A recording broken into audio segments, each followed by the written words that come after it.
జిల్లా బోధన్లోని మున్నూరు కాపు యాదవుల సంఘం ఆధ్వర్యంలో మహాలక్ష్మి అమ్మవారికి ఆదివారం ఘనంగా బోనాలు సమర్పించారు. ఉదయం నుంచి మహిళలు భక్తి శ్రద్ధలతో అమ్మవారికి బోనాలు ఎత్తుకొని డప్పు వాయిద్యాలతో చెక్కి తర్ప నుండి మహాలక్ష్మి అమ్మవారి ఆలయం వరకు కాలినడకన బయలుదేరారు. ఉత్సాహంగా అమ్మవారికి బోనాలు సమర్పించారు.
ప్రతి సంవత్సరం వల్లే ఈ సంవత్సరం కూడా బోనాల పండుగ తీయడం ఆనవాయితీగా జరుగుతున్నది.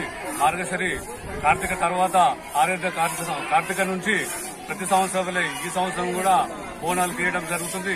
పట్టణంలోని పోస్టాఫీస్ చెక్కి తరఫ మున్నూరు కాపు సంఘం మరియు యాదవులు కలిపి తీయడం ఈ రోజు జరిగింది. గ్రామ దేవతలకు ముడుపు చెల్లించడం జరిగింది. రాబోయే రోజులలో వర్షాలు సమృద్ధిగా కురవాలని, పాడి పంటలు బాగా పండాలని, పశుపక్షులు బాగా ఉండాలని ప్రతి సంవత్సరం ఈ సంవత్సరం కూడా అందరి సమక్షంలో బోనాలు తీయడం జరిగింది. ఈ అమ్మవారు కరుణాకటక విచక్షణ దయ వల్ల ఆషాఢ మాసంలో చేసేది జ్యేష్ఠ మాసంలో చేసుకున్నాం. ఎందుకంటే పెద్దలు గ్రామ పెద్దలు ఆషాఢ మాసంలో ఊరు పండగ నిర్వహించాలని కంకణం ద్వారా సంకల్పం చేసుకున్నారు. కాబట్టి ఈ కాపులు, కర్ణాలు, ఇతర 365 కులాలన్నీ మహాకాళి, మహాలక్ష్మి, మహాసరస్వతి జ్యేష్ఠ మాసంలో ఆషాఢ మాసంలో అమ్మవారిని కొలిచినట్టే అన్ని కొంగు బంగారమై అష్టైశ్వర్య ఆరోగ్య సుఖ సంపదలతో పాడి పంటలతో ఉండాలని, ఇలాగనే ప్రతి సంవత్సరం ఆమె పండుగలు బాజభజంత్రులతో చేసి పిల్ల పాపను ఎల్లగా చల్లగా చూడాలని మనస్ఫూర్తిగా కోరుకుంటున్నాం. శ్రీమాత్రనే నమః.